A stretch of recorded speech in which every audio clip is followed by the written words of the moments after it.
Question par ailleurs, qu'en est-il de la transition écologique? Comment les notions d'agroécologie sont-elles intégrées dans le programme de nos lycées agricoles? Eh bien pour le savoir, l'une de nos équipes est allée dans un lycée agricole de Fouesnant, reportage de Gwenaël Bron, Christian Paulet et d'Erwan Kermarek.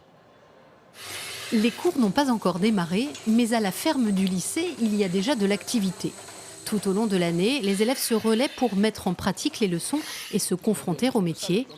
L'exploitation est à dominante conventionnelle, mais évolue progressivement vers une agriculture plus durable. La transition écologique, un sujet dont l'établissement assure s'être saisi depuis 20 ans. On n'a pas fait de rupture complète nous, avec le système. On a préféré faire en fait, des évolutions pas à pas, considérant que c'était aussi la manière peut-être la plus efficace d'aborder ces questions-là avec les élèves. Donc on a effectivement mis en place un système de culture beaucoup plus robuste pour être moins dépendant des produits phytosanitaires. Et on a aussi joué le jeu de travailler des espaces naturels par l'entretien avec le pâturage de vaches en conservation de race.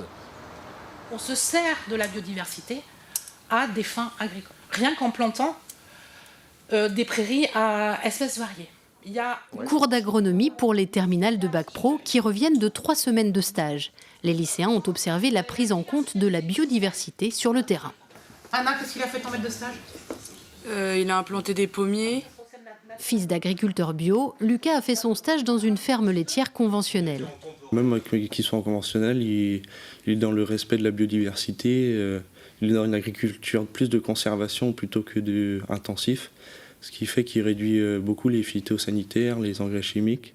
Donc je vais préserver la ressource, ou du moins l'utiliser différemment. Je dirais qu'on a plus de facilité aujourd'hui à l'enseigner parce que les élèves sont ouverts et sont plus disposés à discuter de tout ça. Il y a un intérêt qui grandit et chez les maîtres de stage et chez les élèves sur ces sujets. Aujourd'hui, l'agroécologie est intégrée dans les programmes. Des notions qui passent notamment par les visites de terrain, une manière de sortir des schémas préconçus. Ici, les élèves en filière technologique s'inspirent d'un séchoir en grange.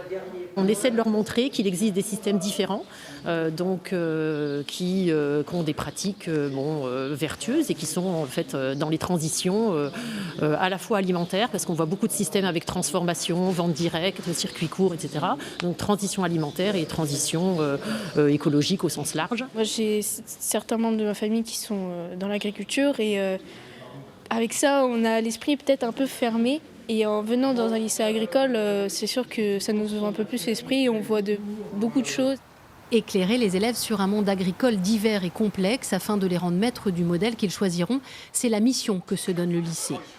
Le programme national s'appelle « Enseigner à produire autrement ». Donc on voit bien que c'est exactement là où on doit aller. On y va, chacun y va, à son rythme. Il faut que toutes les agricultures existent.